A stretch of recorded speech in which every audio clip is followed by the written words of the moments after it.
Chapeuzinho Vermelho, acho que é assim, né, mãe, que chamava a escola, né? Chapeuzinho Vermelho. Depois eu fui para o São Francisco, né? Depois estudei no Unileste, fui contemporâneo do Douglas, né? E o que é interessante é o seguinte, eu era o presidente do diretório acadêmico, né?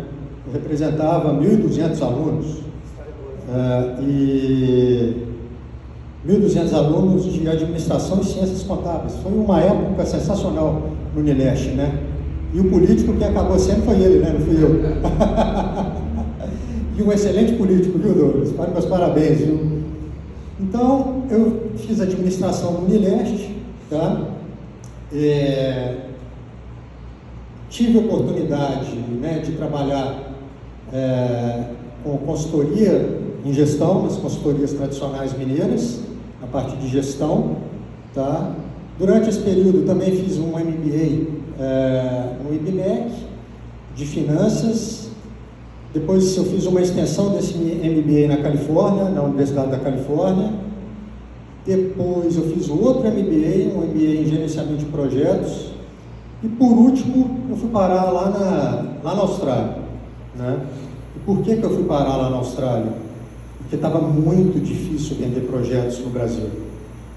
Foi naquela época que o PIB estava caindo quase 4% ao ano, né? E eu precisava vender projetos. Trabalhava numa empresa, né, uma siderúrgica, que hoje é do grupo Ternium aqui, que controla os Minas, mas na época era de alemães, né, a ThyssenKrupp. E também foi uma época também que eu percebi uma coisa, né? Eu percebi as diferenças na cultura, né? Então estava havendo um grande conflito na Uzi Minas. A Uzi Minas estava praticamente aí quebrada. Estava quebrada, né? Porque se os sócios aportaram, né, 1 bilhão, eu nem me lembro se é de reais ou de dólares, é porque a empresa não estava bem, né? E a gente recebia lá em casa argentinos, italianos, japoneses, e eu trabalhava com alemães. E eu via que a conversa não batia. Eu via que existia uma diferença, né? E isso tudo influenciou muito para que eu fizesse um PhD. Que mais para frente eu vou contar para vocês aí como é que surgiu esse PhD. Aqui, né? Na Austrália, eu sou chamado de professor doutor Andrade, né? E aqui no Brasil, é muito legal, porque a única pessoa que me chama de doutor é uma pessoa muito simples e muito carinhosa, de Vargem Alegre. E aí eu brinco e eu falo com ele: Eduardo, eu não sou doutor. Aí ele olha para mim e fala assim: eu sei que você é doutor. Eu disse: não, eu não sou. Não, eu sei que você é doutor. Então é o único lugar que me chamam de doutor em Vargem Alegre, né? Isso aqui é só para a gente divertir um pouquinho. Pessoal, fique à vontade aí para fazer perguntas aí e alguma curiosidade que vocês tiverem, tá? Então, eu voltei para o Brasil. E por que eu voltei para o Brasil? Né? Por causa da família, né? E porque eu sou um patriota. Uma vez eu entrei no Uber, na cidade de Sydney, na Austrália, e eu conversando com o motorista, ele virou para mim e falou assim: Sérgio, e aí, você vai ficar na Austrália? Aí eu falei assim: não. Aí ele tomou um susto, né? Eu como brasileiro, ele falou assim: mas por quê?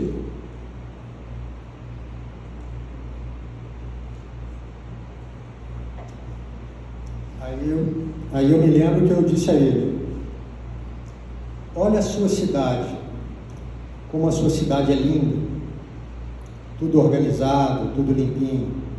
A sua cidade não precisa, o seu país não precisa de mim, o meu país precisa de mim. E aí o motorista do Uber virou para mim e falou assim: Sérgio, é exatamente de pessoas como você que nós precisamos e queremos, né, aqui na Austrália. Então eu tive todas as oportunidades para ficar na Austrália. Bastava eu tirar uma nota 7 numa prova de inglês que eu tinha um passaporte australiano, eu era cidadão australiano, ia ter uma vida tranquila, segurança, ia ganhar bem, mas por causa da minha família, né, e agradeço a Deus de Deus ter colocado a Charlene e a família dela na minha vida também, eu resolvi voltar. Sou um patriota, amo o meu país, né, e montei uma empresa com um propósito de ajudar as empresas, né, começando aqui pelo Vale do Aço, né, e por que não ajudar empresas em todo o Brasil, tá? Conforme foi mencionado, né, isso é uma palestra, mas é um bate-papo, né? Então vocês podem fazer perguntas, né? Fiquem à vontade, né? Eu acho que nessa parte aqui caberia alguma pergunta. Você tem alguma pergunta para fazer? Estou até com o microfone aqui já. Você já está preparado aí, né? Mas chama, como é que chama o nosso amigo que fala bem pra caramba aí? O Rubens. Chama o Rubens para dar uma agitada aqui, ó. Vocês têm tanta energia que eu me sentindo até... A minha dúvida em relação a essa mudança, né? De a gente sair de um país que está lá totalmente diferente do Brasil e voltar para o Brasil, além desse amor, essa vontade de conhecer o nosso, voltar para o país de origem, é assim, quando a gente está fora, nós começamos a dar mais valor àquelas coisas, esquecemos os valores que a gente tem aqui dentro. Isso te pegou lá no início, quando você chegou na Austrália, você já, isso aqui não tem no Brasil, nossa, o Brasil podia ser assim? Desde o primeiro momento, assim. É claro que eu fiquei encantado com o nível de organização, né? Eles têm problemas também, tem corrupção também, tem tudo que tem aqui, tá? Mas não no nível que está aqui, né? Na política, por exemplo, na Austrália, se você é suspeito, é melhor você se licenciar para você se defender do que você permanecer no cargo. No Brasil, é o contrário, você se agarra ao cargo para você ter o foro privilegiado, né? Mas desde o início eu sentia que faltava a questão do afeto, do carinho, né? E o povo brasileiro é um povo espetacular. Nós temos muitos problemas para serem resolvidos, né? Diversos problemas, mas eu acredito que a gente vive muito melhor aqui no Brasil do que a maioria das pessoas, né? E o Brasil é um país interessante porque, apesar da gente ter muitos problemas, nós também temos grandes centros de excelência, né? Seja na gestão, seja na inovação,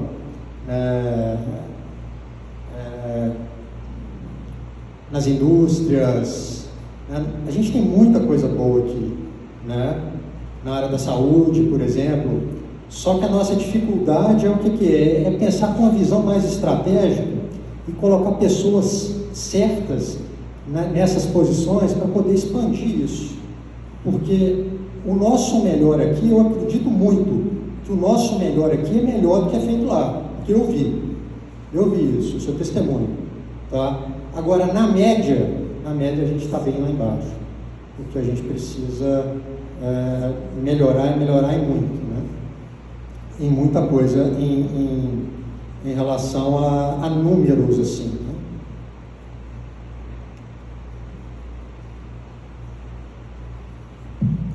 Tudo bem? Eu tenho uma curiosidade que tem a ver com o seu nome. A gente tem muito aquele peso que a gente carrega das gerações anteriores sobre a nova geração que vem. Aí seja sobre qualquer família. E aí um exemplo que você passou é do seu pai e do seu avô, que eles vieram de uma indústria, eles cresceram, né, se formaram e trabalharam na indústria, e aí você já foi para um outro caminho, que é o caminho da administração. Então você já meio que quebra esse protocolo, sai da indústria do aço, vai para a administração. E aí como que você cresceu nesse sentido, e principalmente como que você cresceu na carreira e na vida, e no seu psicológico, no sentido do seu nome. Por quê? Porque para você construir o Sérgio Leite filho tem o Sérgio Leite pai, entendeu? E aí às vezes a pessoa, ela não vai te dar crédito por quem você é, e você tem que construir crédito por quem você é, mas tem a história do seu pai por trás. E aí como que você trabalhou o seu psicológico nesse sentido para fazer as pessoas entenderem, principalmente você também? Essa pergunta é uma pergunta, como é que se chama? Ô João, obrigado pela pergunta. Essa pergunta ela é fantástica, assim. Ela é porque você encontra dois tipos de pessoas, né? Aquela pessoa que fica feliz de saber que eu sou filho do Sérgio, tá? E aquela pessoa que te joga para baixo, falando que eu tenho mais oportunidades do que outras pessoas por eu ser filho do Sérgio. E isso acaba que isso me prejudica no psicológico, tá? E também, né, no que eu vou fazer. Porque as pessoas falam, se ele tem privilégio, porque ele é filho do Sérgio, então eu tenho que, né, eu não posso dar nada para ele, que ele já tem privilégio. Mas só que é o contrário, eu não tenho privilégio. Meu pai não é dono de empresa, meu pai é um executivo, tá? Muito bem sucedido, mas não é dono, entendeu? Agora, a parte psicológica, essa é sensacional, assim. Hoje eu me dou muito bem com essa questão. Volta um slide, por favor, André. Por causa disso aqui e por causa da Austrália, ninguém sabia quem eu era na Austrália. Ninguém.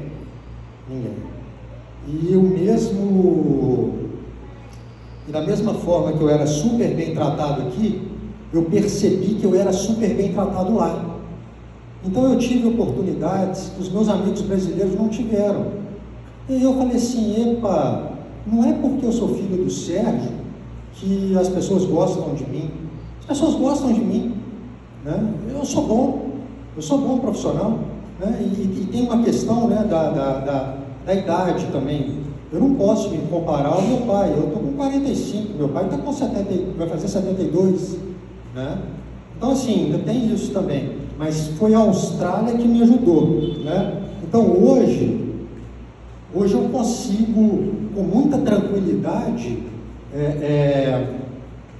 trabalhar isso. Hoje eu até brinco com meu pai, eu falo, pai, eu não sou o seu filho não, você é meu pai agora. Aí ele abre um sorriso, ri, eu falo, pai, agora eu apresento assim, você é meu pai, entendeu? Mas a Austrália me ajudou. Muito obrigado pela pergunta, viu? Excelente pergunta. Obrigado. Oi, aí, professor. Sérgio, prazer, meu nome é Cícero. Prazer, Cícero. Eu também morei fora do país um tempo e totalmente diferente da sua experiência, porque a minha experiência foi mais de trabalho e tal. Mas mesmo sendo ruim no sentido pessoal para mim, a minha experiência lá fora, eu tentei tirar algo bom disso e trazer para o Brasil, na minha vida profissional aqui. O que você viu lá que você falou assim, isso eu estou levando embora comigo e eu vou ensinar para as pessoas isso, eu acho que isso eu tenho que passar lá? Cultura. Eu fiz respondendo a sua pergunta, muito obrigado, viu, Cícero? Parabéns aí pela sua história, pela experiência de ter morado fora, que não é uma experiência fácil, né? Eu fiz o meu PhD em 5 países, tá? Argentina, Brasil, México, Canadá e Estados Unidos, tá? Então a minha pesquisa eu entrevistei altos executivos, tá? E também fiz uma entrevista onde eu apliquei questionários e cruzei isso tudo só com alto executivo, tá?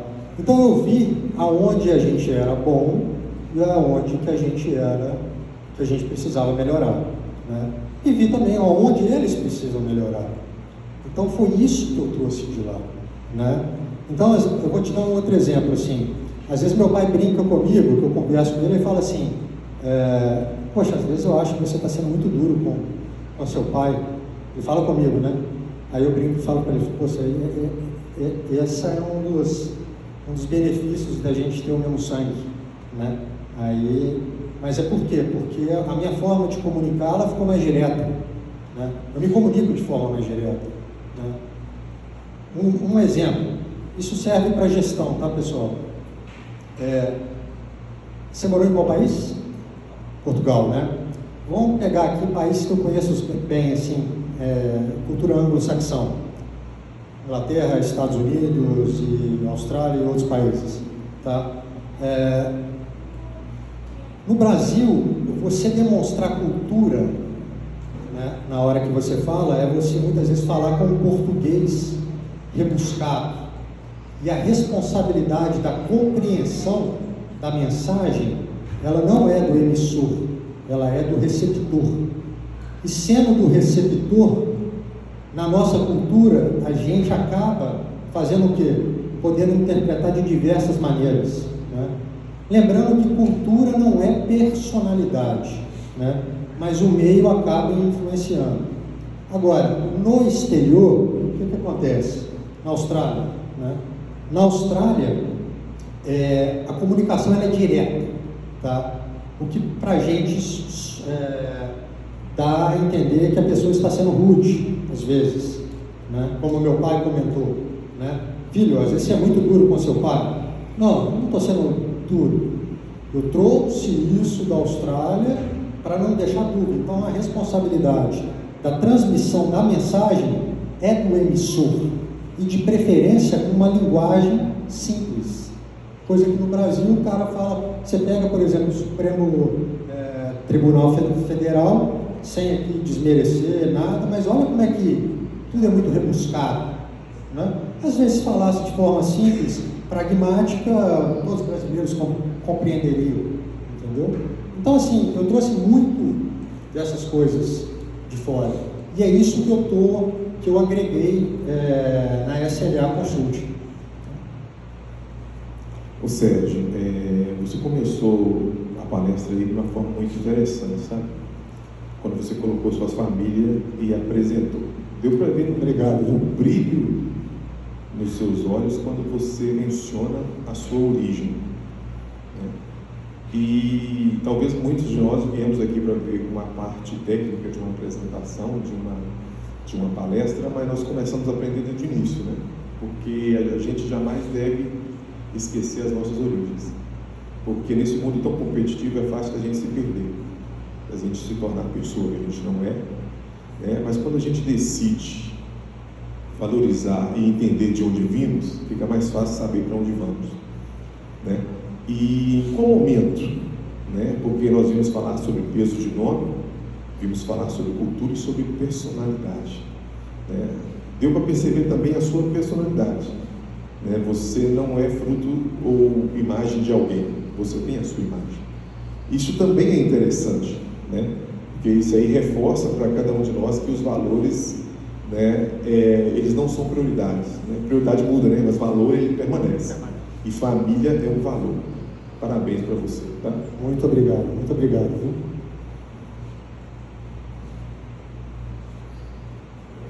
Boa tarde, me chamo Célio. Eu vou botar o protocolo, vou chamar de Serginho, né? Todo mundo me chama de Serginho.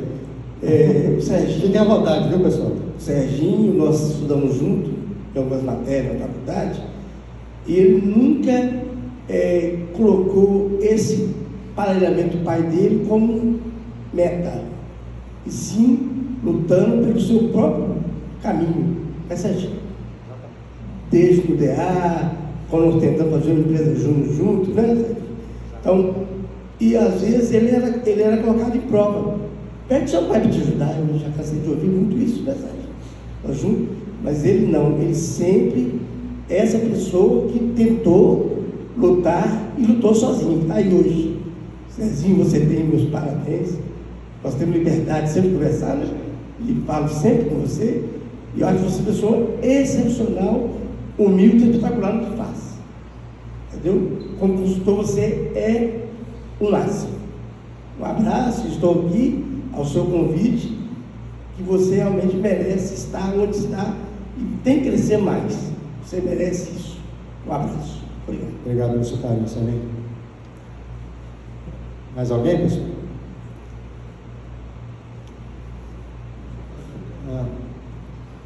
Mr. N, os amigos de Cordeiros.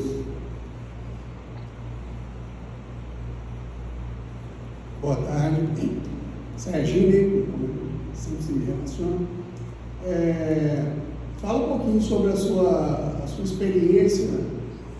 O que o esporte te ajudou lá na Austrália, né? Nós já conversamos algumas vezes, só para o pessoal entender o quanto o esporte te ajudou nessa questão cultural, nessa questão de ser brasileiro num país, né? Satisfação que a gente tem muita, como se diz, preconceito, né? Contra brasileiro. Quanto isso te ajudou? Essa pergunta, muito obrigado, viu, Henrique? Obrigado por ter vindo, viu? Um abraço para sua esposa também, viu? Obrigado por ter vindo. Essa pergunta é muito interessante, né? Todos aqui estão convidados para irem no meu escritório, tá? Eu coloquei ali um panfleto e também tem o meu cartão com o meu telefone, acho que no panfleto tem também, tá? E vocês vão ver lá no meu escritório, né, numa sala, meu escritório tem menos de 40 metros quadrados, é a minha sala onde eu trabalho é uma sala de reunião. Vocês vão ver lá o capacete do Ayrton Senna, tá? O que significa o Senna para mim, tá? O Senna para mim significa o cara, tanto o Senna como o Piquet, né? Era o cara que corria, né, na Europa, um brasileiro, né, e que ele ia lá para ganhar. Ele não queria nem saber, ele ia e ganhava, né? E além do Senna ser um gênio, o Senna ainda puxava a bandeira do Brasil e aquilo era maravilhoso, tá? E eu fiz isso na Austrália, com muito orgulho. E o que me frustrava muito na Austrália era quando eu ia em algum evento, as pessoas, eu me apresentar e falar que eu me chamava Sérgio, as pessoas falavam assim: você é italiano. Eu falava assim: não sou italiano.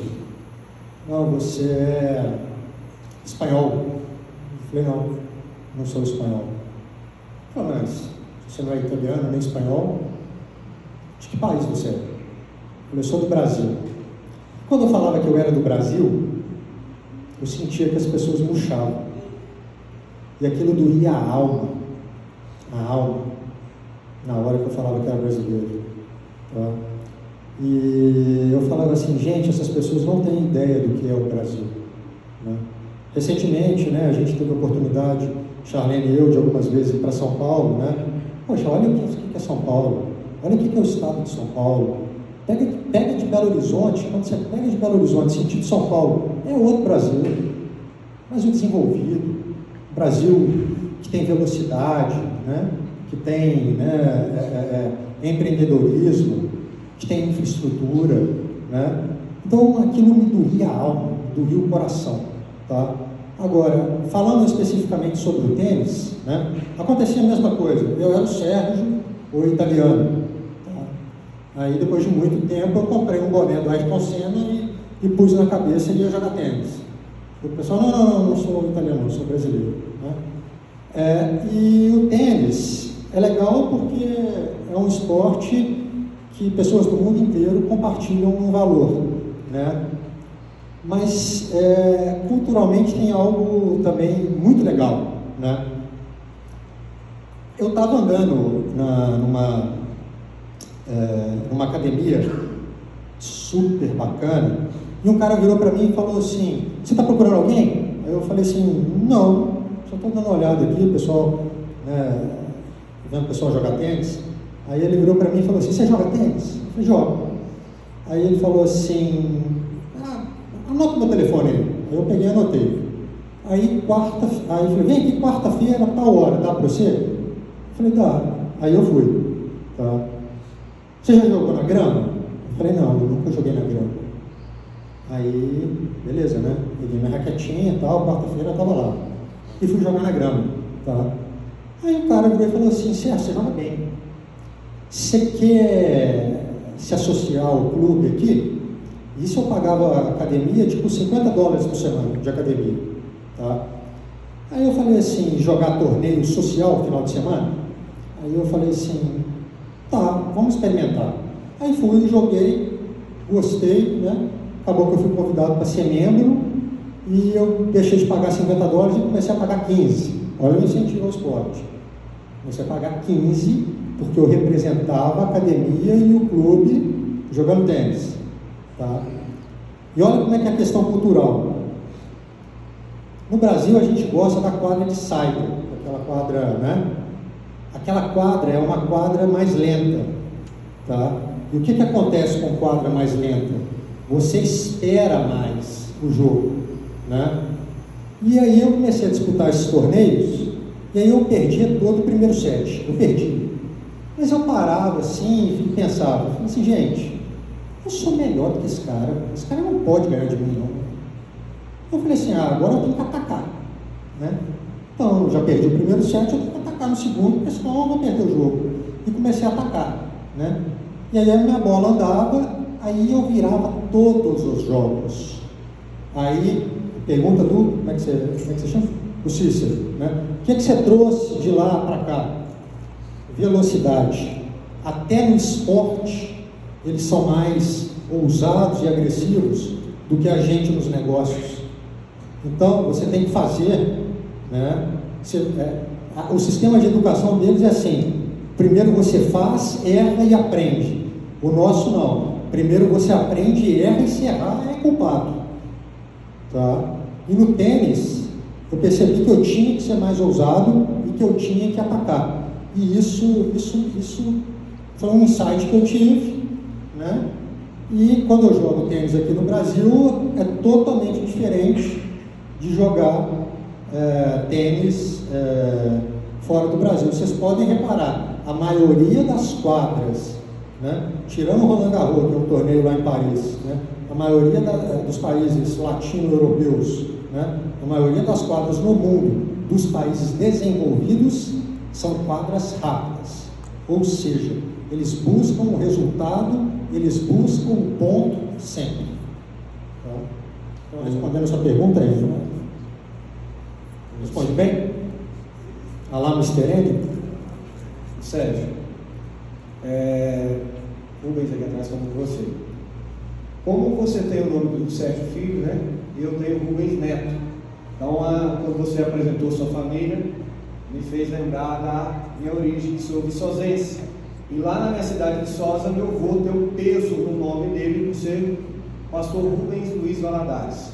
E o meu nome é Rubens Lopes Valadares, o Neto. Então, naturalmente, isso gera um peso e uma expectativa. Meu avô se tornou no ramo de construção civil e pastor bem sucedido na cidade.